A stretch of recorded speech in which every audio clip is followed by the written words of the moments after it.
Hey, good afternoon. Happy 4th of July. Although today is not the 4th of July, we're already celebrating the weekend. We're celebrating the freedom as a nation and as a people, the liberties we have, the freedom we have to live in this great and awesome country. Earlier this week, I told you about Bilam, the prophet, who wanted to curse the Jews. But instead of cursing the Jews, he ends up blessing the Jews, not once, not twice, not 3 times. I even told you, he says the blessing of Matovu, which we say 365 times a year, every single day in our prayers. But there's another very interesting verse that Bilam, the prophet, says. Bilam says about the Jewish people, Kara shachav ka'ari uchalavi miyik. He lies, he crouches and he lies like a lion, like a lioness. Who shall arouse him? What's Bilam saying here, comparing the Jews to a lion and a lioness, and why is he speaking about us crouching? Well, what's the message here? There's got to be something that Bilam is trying to tell us. And there's something else fascinating. The Torah tells us that really the rabbis wanted to put the whole prophecy of Bilam, with all of his prophecy about the ultimate redemption, the Messianic era, and about the greatness of the Jews in the Shema, that we should say it twice a day. But the problem was that it was too long, and they didn't want to burden the Jews. What's the significance of Bilam to the Shema? You know, we're a generation that's infatuated with pets. We love having pets. Take, for example, America, all right? In the latest pet, the organization, what's his name, that does the pet association, says that there are 90 million households there are 90 million dogs that are pets by people. And there are 96 million cats. I thought there would be more dogs than cats, but you can imagine, that's from 2019. But by contrast, when it comes to children, in the last study that I saw, which is 2017, there's only 73 million children in American homes. So we have 20 plus million more cats and 20 plus million more dogs than we have kids. What does that say about a society? That's a separate discussion. But man loves a dog. You know what the Kabbalah says about a dog? A dog is like kulo lev, kelev, which is the Hebrew word for dog, means all heart. People like a dog because the dog is so loyal. Human beings are not always so loyal. A dog is always loyal. But then there's those animals that are undomesticated and are not meant for a home. If it's a chimpanzee or it's a tiger, you always read the story. There's always a story in the news about this guy in New York. They caught him with a tiger in his house and he almost got killed. And someone else who was mauled by his chimpanzee, who he thought he domesticated his animal. But little do you know, these animals, and in fact, Torah law tells us about these animals, that undomesticated animals, even if you train them as long as you want and you try to make them fit in and become part of society, at the end of the day, undomesticated is undomesticated, and the day will come they'll just jump up. 1956, in a talk on Parashas Shabbos Balak, the 12th and 13th of Tammuz, which is the same as this year, the Lubavitcher Rebbe spoke about this enigma. What was Bilam saying about the Jewish people? Why was he comparing them to a lion and a lioness, and why does he speak about them crouching and lying down? And the Rebbe said like this: throughout our history, the Jewish people, over the past 2,000 years, we have been in exile. We haven't been in our land. We haven't been in our country. We haven't been free to be our own places. We've, so to speak, been domesticated. The world has thought they trained us to assimilate, to be like everyone else, not to be the Jewish people that we're supposed to be, unique and different and a light upon the nations. And over the years, they become so used to it, and we become so to speak, domesticated, that some people have convinced themselves that we are domesticated, that the Jewish people are forever going to be just like everyone else. And they don't have the uniqueness of being the Jewish people. But that's what the Rebbe says, what Bilam is saying to us. Kara shochav ka'ari. He might crouch, he might lie down, but at the end of the day, he's a lion, he's a lioness. Just like a lion and a lioness, as much as you try to domesticate it, to make it be like your pet in your house, you know, at the end of the day, as much as you train it, the day's gonna come that's gonna let loose. It's powerful, it's strong, it's mighty. It's meant to be undomesticated, it's meant to be free. It's meant to be roaming in Africa, in the jungles, not to be in your home. A dog is different, but a lion is not supposed to be like that. says Bilam about the Jewish people, that the Jewish people, even when they might lie, even when they might crouch, even when they're in exile, even when they're suffering, even when they've been through hardship, at the end of the day, they are a lion and a lioness. Who shall dare to arouse them? Because the moment will come when they stand up strong and they will let themselves free. Because by nature, they're supposed to be free. By nature, they're supposed to be undomesticated. And that's why they wanted to put the words of Bilam in the Shema. What does the Torah say about the Shema? If you read the words, B'shach b'chov kumecha. You have to say Shema when you're lying down and when you're standing. Literally it means day and night. But it's a metaphor for the day when you're bright, when the sun's shining, when your day is light. You wake up in the morning, you feel spiritual, you feel passionate, close to Hashem. I'm a chaya.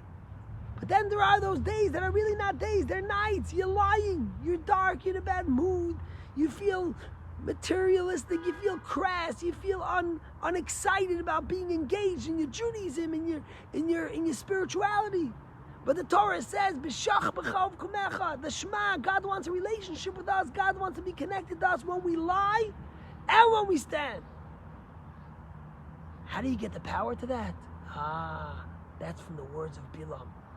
He might crouch and lie.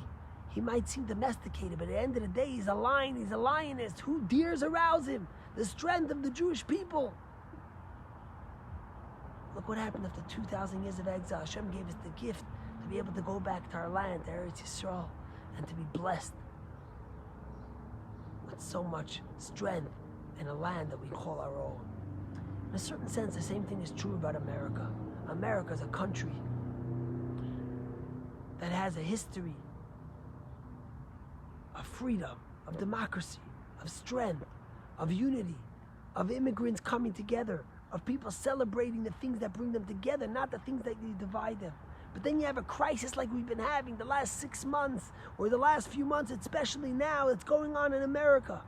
And you think, what's going to be with America? Is America over? Is the dream of America over? Is it not going to be the America we know? Are we not going to be able to celebrate and enjoy the America that's so special that we celebrate this Independence Day, the only true free country? What's going to be with America? Don't lie. Sometimes, don't worry, we might crouch. America might look like it's lying. But the strength, America is a lion. It's a lioness. It has that strength and that power that will overcome.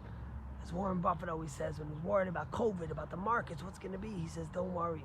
The best investment will always be America, because it'll always come back stronger and better, more prosperous, because of the love that we give it, the true freedom, the knowing that each and every man and woman is endowed with the gift of Hashem, the gift of being one God, that everyone has the indelible right to be free. That's America. I want to tell you something. In 1924, Joseph Stalin took over after Lenin died, and he became one of the worst oppressors of his people. He killed 50 million of his own people, butchered, and one of his main targets was the Jewish people. In fact, he made a special group called the Yevsiekze, which was a group meant to be Jewish people, to hound and to hurt and to kill and to butcher and to destroy the Jewish people. There are some opinions, you can read the books, that he had a plan with concentration camps in Siberia where he would annihilate all the Jews. And everyone was terrified of Joseph Stalin. Who wasn't? But there was one man, unlike any other, who stood up to Joseph Stalin, and that was the previous Lubavitcher Rebbe. He opened schools, he opened mikvahs, he had made sure there was someone to slaughter houses, there was mohels, there was ritual, circumcisions, kosher meat, yeshivas, whatever you want. And in fact, the previous Rebbe opened 600 yeshivas. Some of them only stayed open for a few weeks and then they would close down, but he would open another one, as he would never give in to Stalin. In fact, my mother's father, who only died when my mother was 2 years old, was a dean in a yeshiva that was opened by the previous Rebbe, and he was caught by Stalin's henchmen, the Yevsiekze, and he was thrown into prison, to the worst of the worst. Spent 2 years in prison. And my mother always tells me about the stories he wrote, spending Passover in prison, and the suffering that he had. And he came out of prison, he was never the same. He ran away through Tashkent. My mother was born in Tashkent. Then he ran to France where he passed away. But he was in the army of the Mayana Admura, the army of the previous Rebbe, who said Stalin might think that he could own us, but we will not crouch to him. We are Jewish people. But guess what? In 1927, the previous Rebbe was sentenced to death by Stalin's henchmen. And then it was commuted, on the 3rd of Tammuz, it was commuted to 10 years of exile in Kostroma, one of the worst places. And the Frierdiker Rebbe was boarding a train that was going to take him to Kostroma. It was a miracle, the fact that he was commuted from death sentence. People that did much less than officially his sins of spreading Judaism were killed. And here the Frierdiker Rebbe was allowed to go, so to speak, into exile for 10 years. It was terrible, but he wasn't going to die. And it was at the train station it was a Sunday, July 3rd, the same day as today. And the previous Rebbe was there, and a lot of his Chassidim came to see him, recognizing that they won't see him for 10 years. If you know the relationship of a Rebbe and a Chassid and how much connection and relying there is, 10 years. And they came, you would think he would be heartbroken, he would be crying, he would hug everyone. The Frierdiker Rebbe got up on the train, and in front of the Yevesiekze and the police in Russia who were taking him, he said that God sent us into exile not by our control, and God will bring us back to the Holy Land not by our control.